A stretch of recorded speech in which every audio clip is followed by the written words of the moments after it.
All right, welcome to the show, everyone.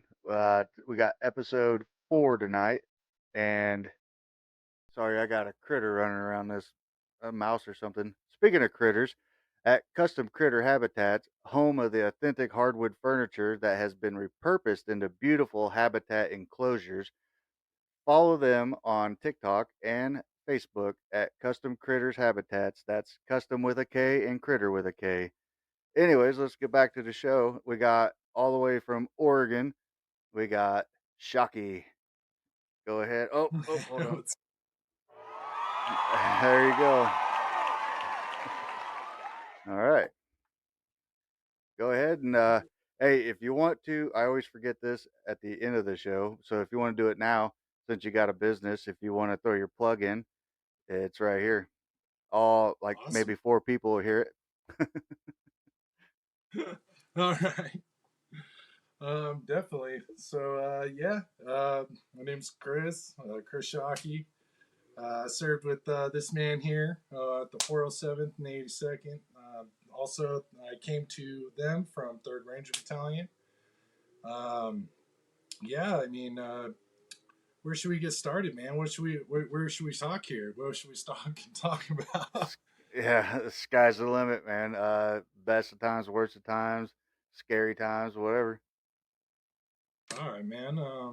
I'd say let's get started with some good times.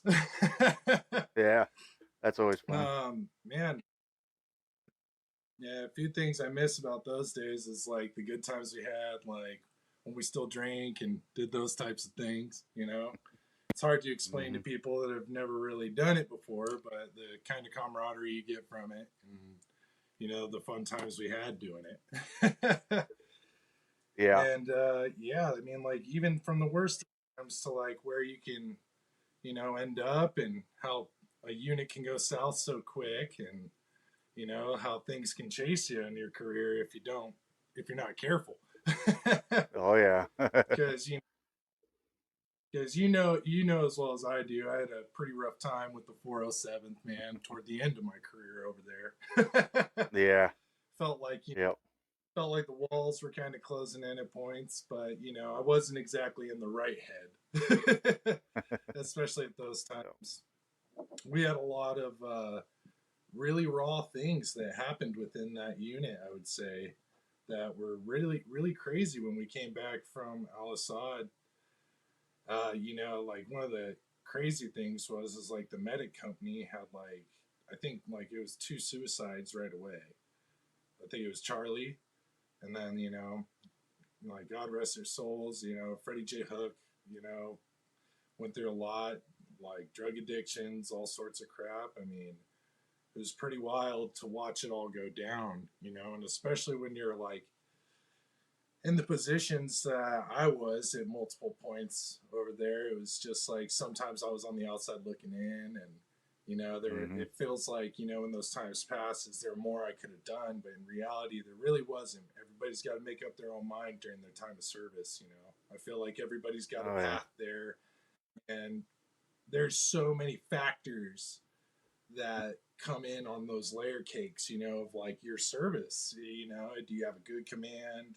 Do you have a bad command, like with shitty Right. leadership? And Hmm. as well as I do, we experienced that. It was Oh yeah. I would say like some of the laziest you know senior officers I've ever seen in my life. Yeah, But they were a good show.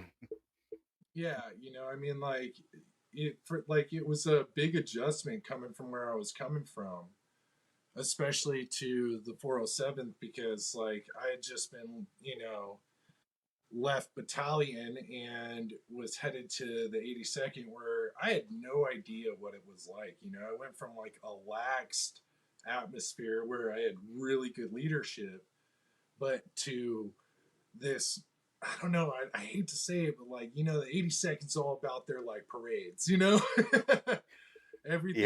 everything's got to be look good on a snap of a camera. Where I came Hmm. from, like that shit didn't matter. Right. Like I remember we did change of command in Georgia, and it was like like one of the NCOs, Sergeant Delion. I remember he came up.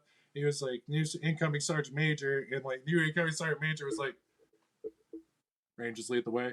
That's all he did. And he just left. I was like, this Yep. guy's great. And we were done after that, you know. But like, how many times do you go to, an 80-second function where they're like, we got to be in this field at this time, and it's the hurry up and wait, and like, and like these dudes are locking out their knees and falling off. I remember there were multiple summers where because you and I were always close by each other because of our last names, and Yep.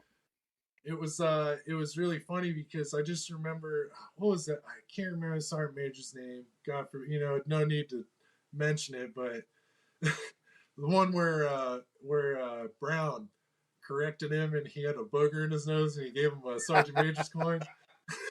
Yeah. I think Waples talked about that. That was a Yeah. pretty good one. Oh yeah, yeah. He says, Sergeant Yep. Major. And he goes, what? And he's just like, you got a boogie hanging out your nose. And he's just like, I do.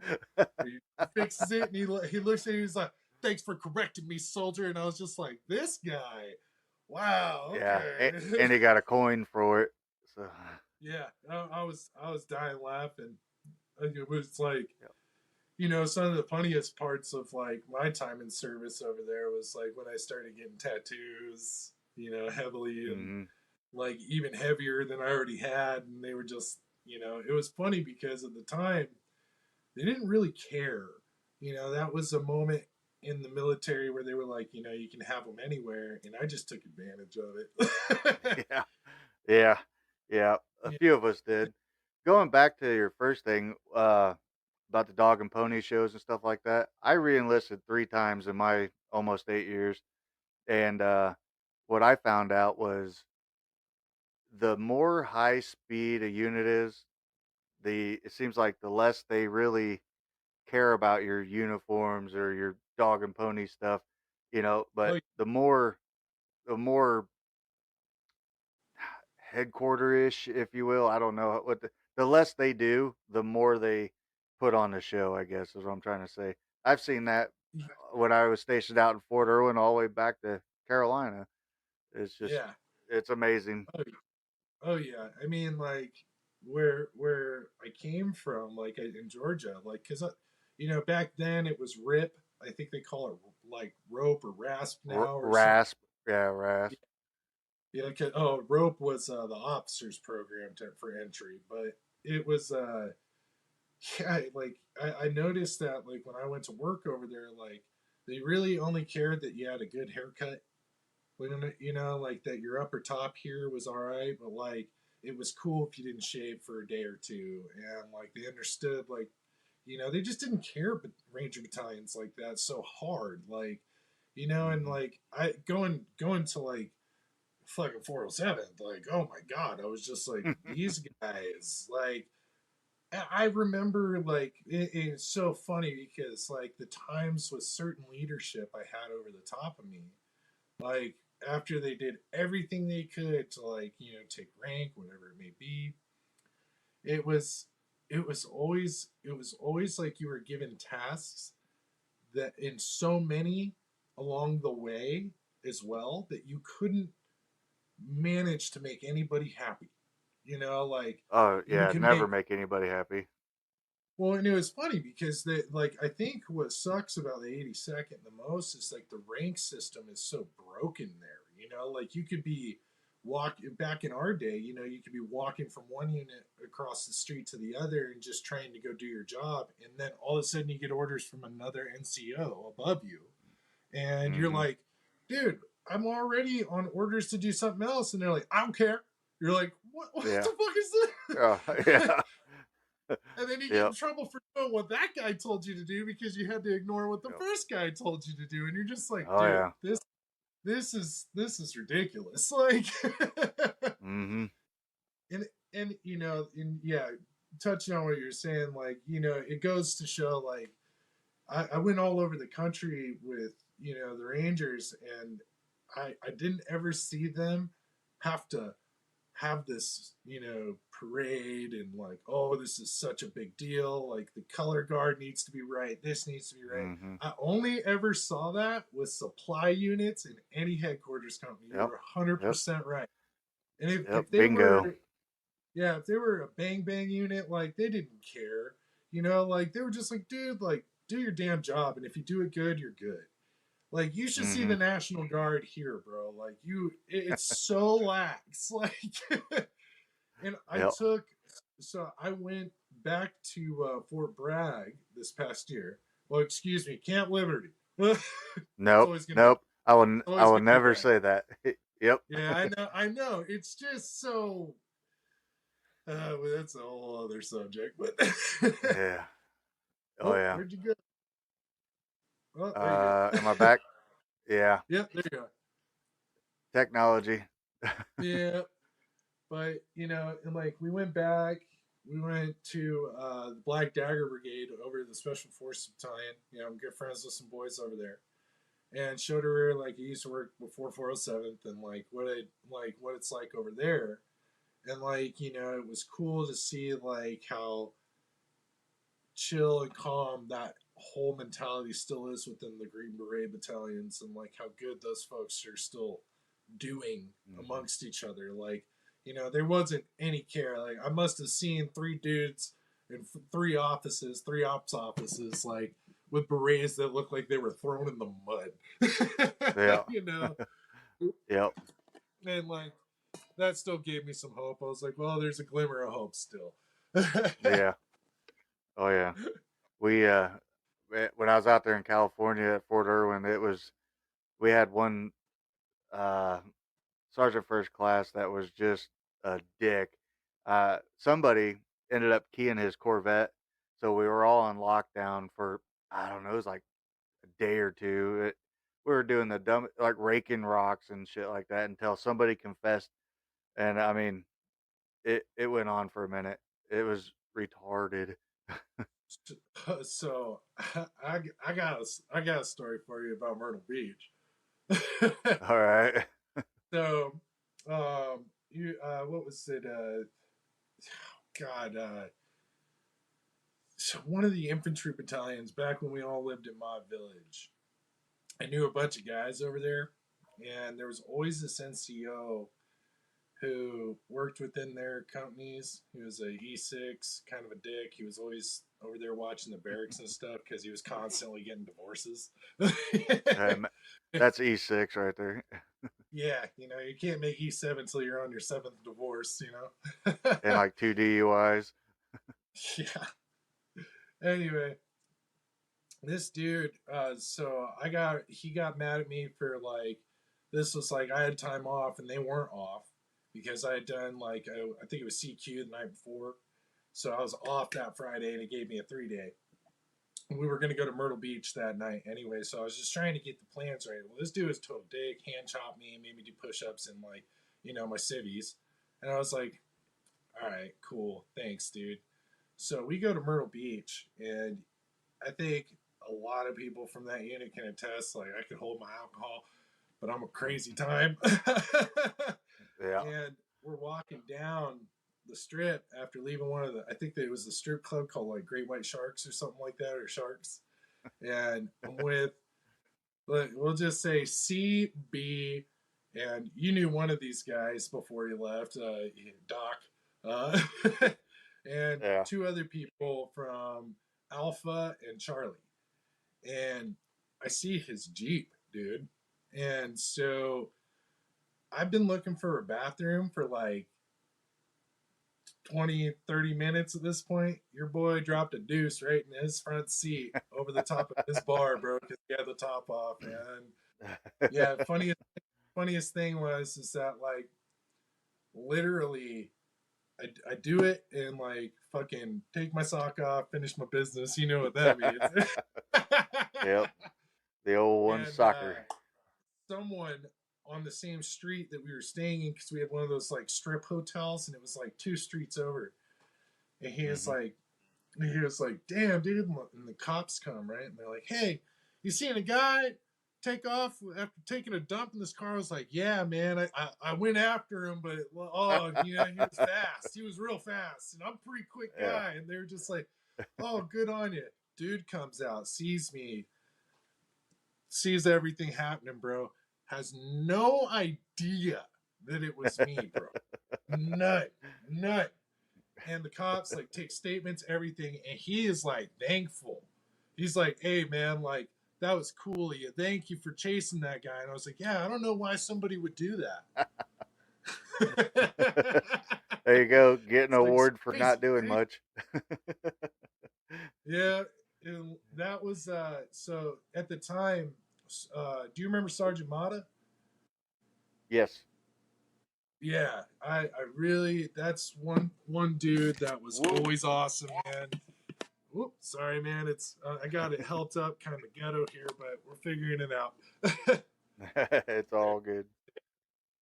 But yeah, at the time he was my squad leader, and this was before he left the unit after the whole issue that went on with the upper command at that time. I don't know if he knew what all happened there, I left but in was it May of 2011, I think. Shortly after we got back from our Haitian vacation, like that following year, I think I left. that's right, because I was like, because you left, and then like it was like all of my remaining friends were basically gone except for Waples, and like I think Van Winkle was still there and a few guys, but I mean, Trying man, to we get him really, on. yeah, oh man, that would be fun. Yeah. Yeah, Might be dude, tomorrow morning. yeah, he would have some cool stuff to talk about for sure because he deployed with them a lot. So Yeah. that would be really funny. Oh yeah. But anyway, yeah, sorry, Mata at the time, like he hears about it, dude. This is why I got a good conduct medal down the line from Sergeant Mata, and like I told Sergeant, I was dead honest with him. I was like, dude, don't do that to me, and he was like, what? And I told him the whole story. He just laughed, bro. He did not care one way from the other. He goes, "You really did that?" And I was like, "I did, and I regret it, but I did it." And I see he was like, "What made you do that?" I was like, "Jameson and Jack Daniels." Hmm. Yeah. Yep. Those are bad dudes. Yeah, and like I like there was plenty of times like so right before we deployed, I got caught with two girls in the barracks that were sleeping in my room. The new ones that they built down the road from those Oh yeah. POSs they use. So, by the way, on my recent trip over there, those are gone. They don't exist anymore. Yeah. They're, Really. I could, I was blown away, dude. The whole old company area and 407 BSB and like where they're at has all moved. It's all different. Like, it was weird Mm. to see the old motor pool and like yeah, it was odd, especially like with all the new rules these guys are able to follow. Like there were so many beards, bro. I was pissed. I was like, "Who? Dude, he's a PFC with a beard. Like, what is going Yeah. on?" That's a I what now? couldn't A believe. religion thing? Yeah, I don't know if it was that or if it was. I don't know if it's a shaving profile because it's gotten pretty soft from what I hear from a lot of the guys that I know that are still in. They say that, a lot of the current military, they can't wait for old Trump to fix a few things. Hmm. So, it's very different from when you and I were doing our thing. And it's just, I expected that, of course, but like, man, like I talk to some of these dudes I see at the gym that I work out in, and talk to them about like their experiences going through, and they just have such a different look on it because the rules were so different. Like these guys have their cell phones in basic and stuff. Like I was like, man, I Mm. was like, if I got a phone call a month, like, Yeah. like what? Yeah. It's just different now, and that's okay. I guess it's okay on some perspectives, and others, I'm just like, like, Yeah. but it I don't was know. definitely Go ahead, brother. Yeah, I'm eventually they're gonna have to fix something because if we ever go to war, I think we're gonna get smacked pretty hard, and then they're gonna realize, well, maybe we should go back to the hard ways because yeah, I don't know that whole saying about that hard time and soft peace, and you know what I'm talking about. Hard men oh yeah. make better times, whatever, however that goes. But yeah, I will send you something funny about that, dude. A guy made a friggin' really funny video about that. He's like, I get hard for soft bed. What? yeah, I'm pretty notorious for messing up sayings. My son wanted No, me to write a book one day of all the dude. backwards stuff that The I would say. the amount of jumps that you and I were on together, and the amount of times we got rattled because we had horrible, horrible ground control. Ground It's controls, only it's eight just coming knots. up You're and fine. Like, yeah, yeah, tree dude, my landings and ankle, dude, my ankle and right shin still never the same. Like, still will never. Like, I have to be very careful now. Like, on especially my right knee. Like, because when like we all saw what could happen. Like Brown got the worst of it, I would say. And that dude, yeah, I still to this day, I will say that is one of the coolest recoveries I ever got to witness because he fought, man. He really fought hard to come back. And like yeah, he he was a did. I fighter. watched it. Dude, that guy was solid all the way around, dude. Like that guy was a good dude. I never had a problem. He helped me get out, and he was the only reason that any of my paperwork at all got right. I mean, it took me 3.5 years coming home and just getting letters, talking to guys like you, and like getting the record straight because they just did not care, dude. Like at that time, Hmm. so many people were getting out too. Like I felt like I just got swept under the rug. And Yeah, like worst part was like, it's okay now. Obviously, I'm fine. I'll hold a grudge. But they lost all my stuff too, dude. Like, you know how like you're supposed to entrust these contractors to ship your mhm, stuff home. I got nothing. mm. Nothing. Literally zero. And at the time, the rule they had on it, like I got a $1,200 check and that was it. They were like, "You're good. That's what we're gonna evaluate it at." Mm. Yeah, that's crazy. Yeah, that's another reason I wanted to do this show and get connected. And even I've been doing everybody that I've known or kept in contact with here lately. But when you guys get a hold of somebody like Brown, I don't know if you're still get a hold of him or not, but get him on, Yeah, see if he's he's interested, and then just keep going and opening up those doors because it, excuse me, it'll really help sometimes, talking about stuff and or just well, bullshitting. People we the need that. edifice, the edifice of what you're doing, man. That's why I was pumped to come on here. It's like there are a lot of crazy stories of like what people have gone through. Like I'm one of them. Like we have other Hmm. dudes that we know that have gone through similar stuff and got different treatment or different things happen. But it goes to show like what it means to like have a unit either be on your side or against you. And like, I can't bullshit. At the time that I was at the 82nd, I definitely did some dumb stuff. But there was a lot of times where they could have been much better leaders. And like, dude, I don't like reach out to these guys. I'm like, look at what you did to me. I don't go that route. Like my whole route was that I knew because like of my time at battalion, like what I had gone through there with watching certain guys do what they did, and even one showing up at the unit later that we were in, like I was just like, hey, like you gotta sometimes just mind your p's and q's and deal with it down the road. Like you can't do much about it. Like You I gotta pick had your to. battles.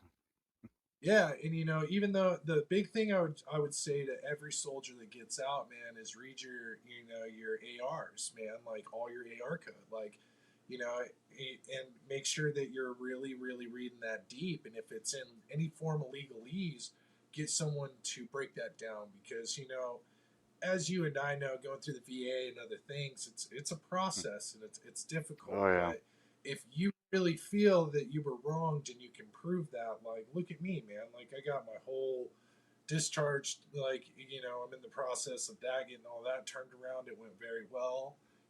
It's like I've proven a lot of things along the way that they've made mistakes on. Like, I mean, dude, you and I jumped out of airplanes together, and I came home. That was airborne wasn't even on my DD 214, man. Like, no Really? rip, no Oh, ranger station, nothing, dude. They slaughtered my paperwork, and it felt very personal and on purpose. But that's okay, you beat them down the road, and if that's what it takes, the fight isn't going to be a short one; it's going to be long. And luckily, dude, like I kept in contact with like you, Miller, quite a few guys, and even Jenkins, like I reached out to all those dudes, and like the ones that did send me letters, like, hey, big shout out to those guys, and like, standing up for what you saw and like doing me a solid. But that's kind of like the route you need to take with it because they can't do anything if they're under the same command and you're going through it there because as well as I do, it's either the with us or against us attitude. And at mm-hmm. that unit, it was very much so that way after a lot of my brothers had left. Like, there was all these new young bucks, and I just was getting slaughtered left and right by the upper command. And I'm like, damn, like, like I see it and that's okay. Like, I'm going to do my part. I got out, went home, and like, I had to really get it together and stop being a dummy and quit drinking so much because that paycheck wasn't coming in anymore. I wasn't on. They totally slaughtered my disability. Like, dude, I went through two surgeries while in that unit, and like I got home and like on my paperwork I have 10% for tinnitus. I you didn't know, even get tinnitus. and I'm just like, damn, like you guys really, really, really went out to some extent to just push me out. Like, and the thing is that when you catch that shit, it's wrong. There's another way of getting it fixed, but like the hardest part is finding the outreach. And I would stress to anybody that's been through my kind of situation from going from like a place that loved you and like was great to you to like a place that was like you were always on the fence. Like, dude, documentation, that's what really kept me out of out of sinking. Was That's what kept my boat afloat with the VA, was that I had all of those articles, I had all the things that they said I did wrong, but like, thank God some of those people were not good at English because, like, dude, it didn't make any sense when you read it back. Yeah. So, what's that supposed to be in a punishable defense? There's a lot of things you can do to really turn things around. And, you know, I would say, Carly is one of those dudes that got railroaded too. He like broke his ankle and like wrestling with Titus, and then they just were like, "Get out of here!" and like did nothing for him, no medical, nothing, dude. Like, he went home in a cast, like, and like it's just wild to me that they do stuff like this. But I don't know. I can't attest to what it is now. But like that's kind of like the shit show we went through, and I like, I think you he's know, probably the only one that I know that actually got fired from the army. yeah, yeah, exactly. And I was lucky enough that I had already re-upped, so they couldn't do anything to me as far as getting out and what was happening because like I'd already done like a fucking, I think it was like a 4.5 year contract when I got there, and I thought it would be, this was my way of thinking at the time, was like, in a sense, like, I kind of kicked myself in the ass for this because like I could have re-upped, stayed in battalion, but there was no slots for school. Like, and like the MOS we were, bro, like you're not getting slotted above an officer or other, infantry. So I was like, shit. And like I was like, okay, like, what can I do right now, like to like get my rank up and like go further. And when I got to that unit, I was like ready to be promoted, but they did not give a damn. Like, it just goes to show, like, I should have just stayed put. Know your Yeah, places, know the difference. yeah. I should have stayed put. I probably would have got some rank by then. I left Fort Bragg the first time. I was at 82nd BSB, and Okay. what happened was, it was a really good unit. I loved it. It was great. That was what the 82nd was supposed to be about, right there. The leadership and everything was really good. The people were good, and what happened was I got put on an Op 4 detail, and I fell in love with that. And reenlistment was coming up, so I'm like, "Ooh, Fort Irwin, yeah, I could grow a beard for 2 weeks, go out there in a man dress and do Op 4 for like months at a time." I'm like, "Sign me up." Well, I get out there. That part was cool, but the motor pool part, not so great. So reenlisted, went back, and thinking, "Hey, I had a great time at Bragg. I'm going to go back." Well, then they get to the 407th, Oh and yeah. I'm like, I am not reenlisting again. So I'm just going to ride this one out and done. And what's crazy is like from what I understand too, like because I still talk to like a lot of the because the alpha NCOs loved me, like they thought I was the dude, and I hung out with a lot of those. I had so much fun with like us. Remember Sergeant Gunzo? Yeah, yeah. Yeah, I talk to him regularly, dude. He's a cool friend of mine still, and like I talk to a lot of those guys, and it's really it's funny to like see like the difference between those units over there, because like Bravo just kept getting smacked down. Like, I Hmm. mean, we were just The like we Bravo were the bottom. bastards. Yeah, we were the like. I mean, they called us the freaking weasels for crying out loud. Yeah. That's because we were scurrying off uh, with parts from the other motor pool. yeah, that was the whole story. Like they and like that's the thing. Like their deployment to Iraq, like prior to me showing up, was like because I got there right when they got back. And like yeah, it was freaking hilarious, like because they were trying to act super hard, but I'd already had my deployment patch from like over there, and I was just like, what the fuck, man, like just be chill, like I'm not like I just didn't understand, Yeah, and I was just like, what is this stupid shit about? right. And like, that was the whole thing. I was just like, man, there are times where you just gotta sit and bear it. And unfortunately, on that reenlistment, I had 5 years to go. Uh, That was one that I wish I would have done 3 by 3 by 3. Like that's what I just did.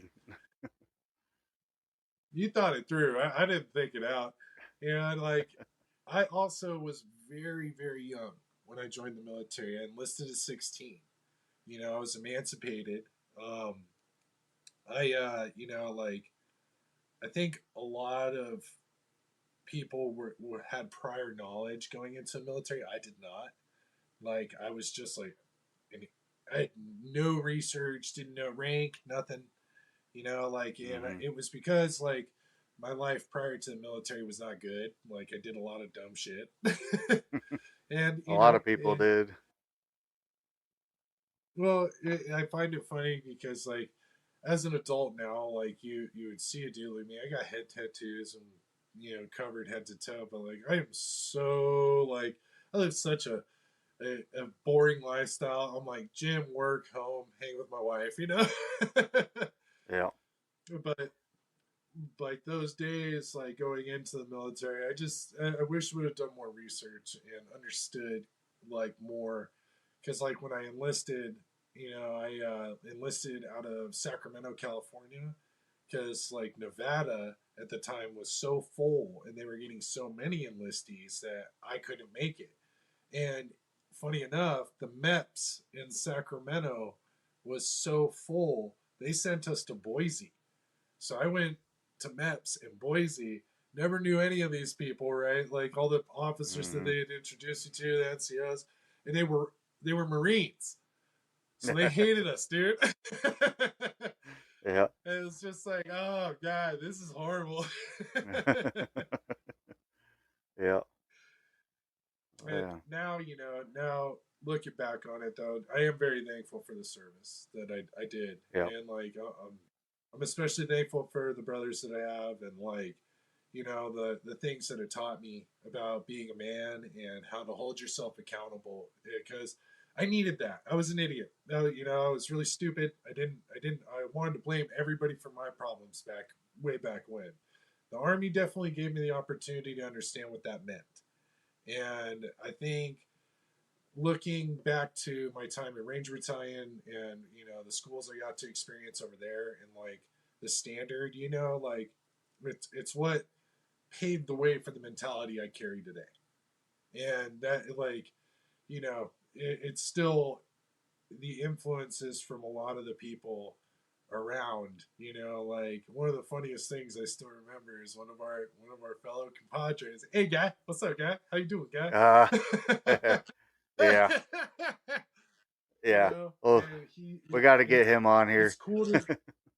Oh, dude, he has a cool career path. He's doing cool stuff, man. Like he's on my Facebook. Reach out. There's a Yep. lot of dudes on there. You're more than welcome to reach out to. Like a lot of people from other units that were around us too.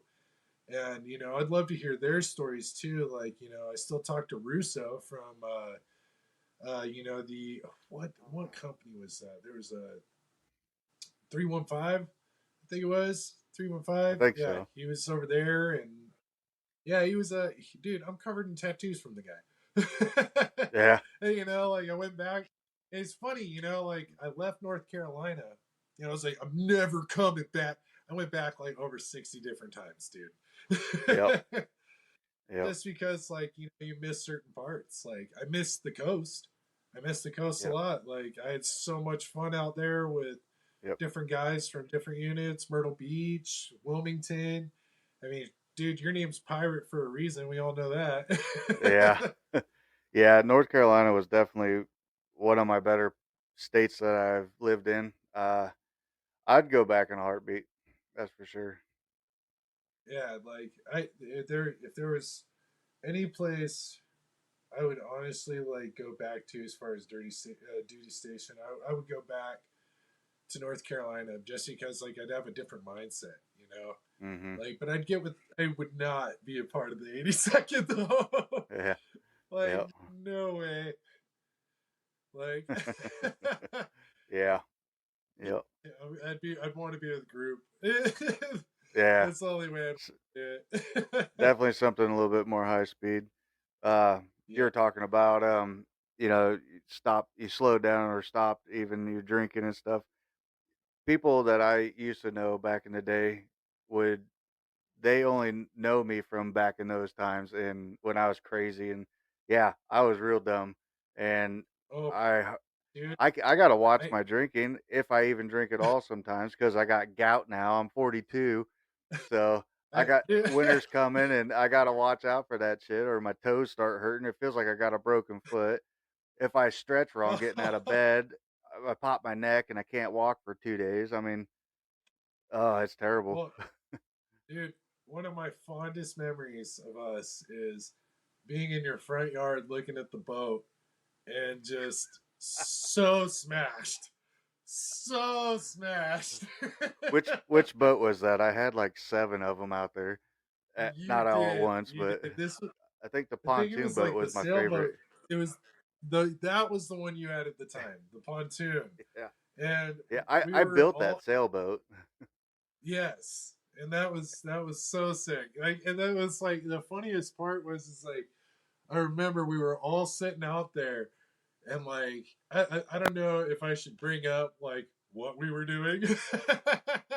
Yeah. But like the funniest part is like we drank back then. I can remember like going to PX and getting a bottle of Fireball, bottle of Jameson, bottle of JD, some chasers, and just like when we went over to your place that night, none of that was left over. Like, and what, there were six of us maybe? Like, dude, like Hmm. that's a lot of drinking.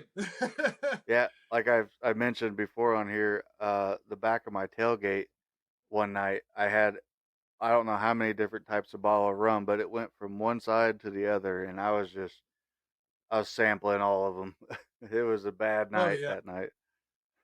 Oh man, and like it's so funny too because like I look back on it now because like I'm like, man, how did we hang like Survive. that? Like how were we like, because there were so many times like going to the bars and like going out, and I'm just like there because I like there was a point they had me on so much extra duty toward the end. No bullshit, bro. I just stopped showing up. I just I like, and the senior NCOs that were on duty knew I wasn't coming. It did not care, and I'm thankful for that because that was like some of those alpha boys. Someone we just mentioned, you know, Gunzo, a few of those dudes that ran that, they were just like, call me and be like, don't even show, bro, you're good. And I'd be like, Hmm. thank you. You understand because they were seeing what was happening. They're like, dude, you're getting fucking railroaded. I'm like, oh, I know. I didn't care Yeah, though. It's yeah. like I was over No there getting over Vaseline. my time. I was like, and I was just like, oh, I'm ready to go home. And like the crappy part about the drinking back then, like, is like you don't realize how bad it is for you until you know get out and you get older Hmm. and like things come back. Like I have diverticulitis because of it, like for sure. I know it's from my drinking. Like and you know now I'm on like a more restricted diet. I gotta watch what I eat. I don't eat a ton of things because it'll make me sick. I watch And everything that I eat. Watch it go right into the mouth. uh, I need to. I need to get on. I need to get on something a little different. Uh, about 20, 30 pounds, that'd be great. But I hardly eat yeah, throughout the day. I, I like when this is what my normal day would consist of. I wake up at 6, do all the things, get ready for work. I got to be at work at 8, so I leave at 8 and I get there on time because it's right down the street. Um, oh yeah, I don't eat breakfast. I eat just a small lunch, whatever. If we're out working, we might stop and grab something, and then I won't eat until dinner time when I get home, whatever that is. But there's no food intake from, let's just say, after 6 p.m., and I don't eat again until basically the next noon. So I don't know what it. I'm doing wrong, but So honestly, brother, the craziest thing I can tell you is like I'm really up on my fitness. Like you remember the what I used to look like back then, and like I'm so much bigger than I was at that point in my career too, which is funny me too, because like brother. a lot. Me too. But I learned that you have to eat to lose and put on weight. Like, and it's really about what you eat and how many times a day. And like, breakfast is really important, but like to lose weight and like be healthy with digestion things is like you got to eat for the age, man. Like, So apologies to Shocky. Um, we will get you back on eventually, and hopefully I will get my poop in a group on this end. And I apologize, but it is what it is. We're just starting off. So all 7 of you that are following me and listening to me, apologize. We'll get better at time. Um, have a good one, everyone. Remember, you can follow me on Facebook under Darkfire Studios. Listen to me on Spotify under Darkfire Studios. Um, Look me up on Instagram. It's Darkfire Studios 82. And I think that's about it. Oh, I think I'm on X now, and that's DFS Darkfire. So, I don't know. I'll try to post everywhere. Thanks a lot, everyone.